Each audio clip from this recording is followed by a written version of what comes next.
दोस्तों, आज हम जानते हैं टाइप्स ऑफ कॉलम। जैसे कि हमने पिछला वीडियो एक सीरीज बनाया है कि टाइप्स ऑफ बिल्डिंग और कंपोनेंट ऑफ बिल्डिंग के ऊपर क्या क्या है। हमने टाइप्स ऑफ फुटिंग देख लिया है, ठीक ना। टाइप्स ऑफ बिल्डिंग देख लिया है, उसके बाद टाइप्स ऑफ फुटिंग देख लिया है, ठीक है। हम टॉप बॉटम टू टॉप की तरफ चल रहे हैं, ठीक ना, कि हमारा कहाँ कहाँ से लोड कैसे जा रहा है, क्या ट्रांसफर होता है, कौन कौन सा लोड आता है, प्लिंथ बीम क्या होता है, फुटिंग क्या होता है, ठीक ना, एक्सप्रेशन कैसे होता है, क्या होता है, सब हम देख लिए। आज देखते हैं कि टाइप्स ऑफ कॉलम, इसके बाद देखेंगे types of beam and types of slab का एक अलग अलग सीरीज बनाएंगे। उसके बाद हम बनाएंगे कि आपको डीपली बताएंगे कि कौन सा लोड, कौन सा कॉलम कहाँ पे यूज होता है, कौन सा कॉलम का कितना लोड लेने की कैपेसिटी होता है, कौन कौन सा कॉलम किस किस लोड बेयरिंग में कौन सा यूज होगा, फ्रेमेड स्ट्रक्चर में कौन सा कॉलम मैक्सिमम यूज होता है, ठीक ना। उसका क्राइटेरिया क्या होता है, उसमें मिनिमम स्पेसिंग कितना होता है, मिनिमम कवर कितना होता है, ठीक है, नंबर्स ऑफ स्टील कितना होता है मिनिमम, ठीक है, और मैक्सिमम कितना होता है। तो आज हम देखते हैं टाइप्स ऑफ कॉलम। जनरली हम कॉलम को कितने भाग में डिवाइड करते हैं। एक होता है बेस्ड ऑन लोड, दूसरा होता है बेस्ड ऑन लेंथ, तीसरा होता है based on shape. Building construction में हमारा मेनली यही होता है, ठीक है, कि बेस्ड ऑन लोड हो गया, ठीक है, वो कौन सा लोड बाई एक्सियल लोड है कि एक्सियल लोड है, ठीक ना, क्यूरी एक्सियल लोड है। उसके बाद क्या हमारा हो गया बेस्ड ऑन लेंथ।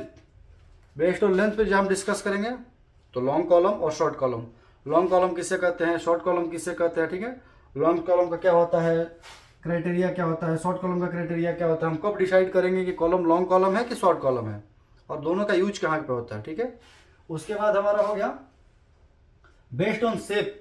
शेप ये हमारा मेन होता है, बेस्ड ऑन शेप के आधार पे हमारा हो गया सर्कुलर कॉलम हो गया, ठीक ना, स्क्वायर कॉलम हो गया, रेक्टेंगुलर कॉलम हो गया, हेक्सागोनल हो गया, और एल टाइप हो गया, वाई टाइप हो गया, टी टाइप हो गया, ठीक है।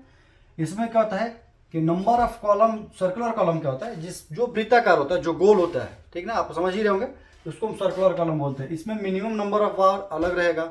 रेक्टेंगुलर कॉलम में मिनिमम नंबर ऑफ बार अलग रहेगा, स्क्वायर कॉलम में अलग रहेगा, ठीक ना, हेक्सागोनल कॉलम में अलग रहेगा। तो हम इस पर डिस्कस करेंगे कि सर्कुलर कॉलम में क्या होता है, कैसे होता है। उसके बाद हमारा आता है स्क्वायर कॉलम। स्क्वायर कॉलम मतलब जिसका लेंथ और विड्थ दोनों बराबर हो, ठीक है, स्क्वायर कॉलम हो जाए हमारा हो जाएगा, मतलब जिसका चारों शेप हो इक्वल हो, 4A, ठीक ना। ये मतलब इक्वल टू, हम यहाँ पे ये क्या ज्यूम कर रहे थे, इसका भुजा बोल सकते हैं या साइड बोल सकते हैं। साइड है हिंदी में भुजा, ठीक ना। ये हमारा हो गया स्क्वायर कॉलम। रेक्टेंगुलर कॉलम मतलब उसका दो पार्ट जो रहेगा ना इक्वल रहेगा, और दो पार्ट रेक्टेंगुलर मतलब आप शेप के हिसाब आकार पे समझ सकते हैं कि रेक्टेंगुलर कॉलम किसे कहते हैं। रेक्टेंगुलर किसे कहते हैं कि जिसके आमने सामने की भुजा बराबर होती है, ठीक ना, उसको हम रेक्टेंगल बोलते हैं। तो रेक्टेंगुलर कॉलम भी वही हो जाएगा कि जो हम कॉलम डिजाइन करेंगे जिसका अपोजिट साइड इक्वल रहेगा टू ईच अदर, ठीक ना, उसको हम रेक्टेंगुलर कॉलम बोलेंगे।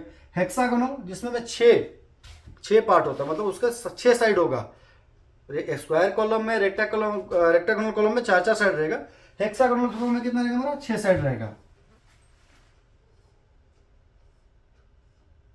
मान के चलिए ये 6 साइड रहेगा हमारा, ठीक है। एल टाइप, वाई टाइप, ठीक ना, और आपका टी टाइप। ये वाला कॉलम होता है जब आपको मैक्सिमम मल्टी स्टोरेड बिल्डिंग में देखने को मिलेगा, ठीक ना। ये एल टाइप, वाई टाइप और टी टाइप जो कॉलम है, ये आपको मैक्सिमम मल्टी स्टोरेड बिल्डिंग में देखने को मिलेगा। जैसे आपका मान लीजिए कि कार पार्किंग हो गया, असेंबली हो गया, कॉलेज बिल्डिंग हो गया, ठीक ना, या इसमें हमको एल कॉलम, वाई कॉलम और टी टाइप का कॉलम जो मैक्सिमम देखने को मिलता है। सर्कुलर कॉलम क्या होता है, और स्क्वायर कॉलम, रेक्टेंगुलर कॉलम हमको कहाँ देखने, स्क्वायर कॉलम और रेक्टेंगुलर कॉलम तो हमको नॉर्मली गांव में भी देखने को मिल जाता है, छोटे छोटे बिल्डिंग में भी हम इसी को डिजाइन करते हैं। और सर्कुलर कॉलम कहाँ पे करते हैं, क्या करते हैं, ठीक ना, ये आपको कहीं पे मतलब लोड बियरिंग स्ट्रक्चर में भी मिलेगा मैक्सिमम, ठीक ना, या जहाँ पे हम एक कैंटिलीवर यूज करते हैं, ठीक ना, जहाँ पे मान लीजिए हम बरांडा का डिजाइन कर रहे हैं, कैंटिलीवर यूज करते हैं, वहाँ पे हो गया। या किसी आर्च सेक्शन में रहता है, जब बिल्डिंग हमारा आर्च सेक्शन में रहेगा,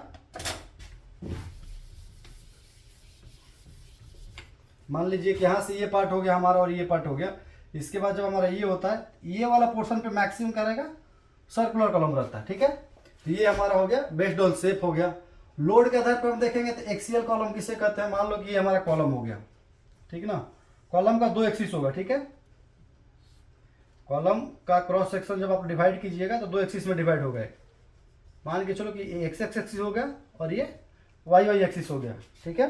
तो ये हमारा एक्सियल कॉलम कब होगा, यूनी एक्सियल कॉलम कब होगा, बाई एक्सियल कॉलम कब होगा।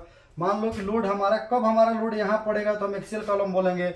मान लो लोड हमारा क्रॉस एक्स एक्सिस और वाई एक्सिस सेंटर में ना पड़ के साइड में पड़ रहा है, ठीक है, लेंथ जो होता है इफेक्टिव लेंथ यहाँ से तो ये हमारा कौन सा कॉलम होगा, ठीक ना। उसके बाद हमारा बाई एक्सियल कॉलम क्या होगा, ठीक है।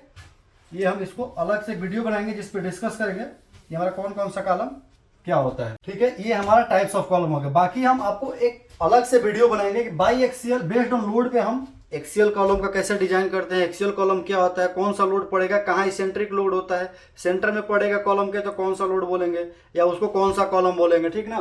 तो इसका हम अलग से आपको बनाएंगे कि based on load based on length, long column किसे कहते हैं, शॉर्ट कॉलम किसे कहते हैं, ठीक ना। जिसका सिलेंडरनेस रेशियो 12 से नीचे उसको शॉर्ट कॉलम, जिसका सिलेंडरनेस रेशियो 12 से ज्यादा हो तो उसको हम लॉन्ग कॉलम कहते हैं। तो सिलेंडरनेस रेशियो क्या कहते हैं, ठीक ना। इसके बारे में हम एक विधिवत वीडियो बनाएंगे बेस्ड ऑन लोड पे इसका, जिसमें हम पूरा इसको लेके चलेंगे, कवर करेंगे। बेस्ड ऑन लेंथ बनाएंगे तो इसको लॉन्ग कॉलम शॉर्ट कॉलम को, और बेस्ड ऑन शेप पे बनाएंगे तो ये वाला सेक्शन को हम कवर करेंगे, ठीक है। तब तक के लिए थैंक यू, मिलते हैं नेक्स्ट वीडियो में।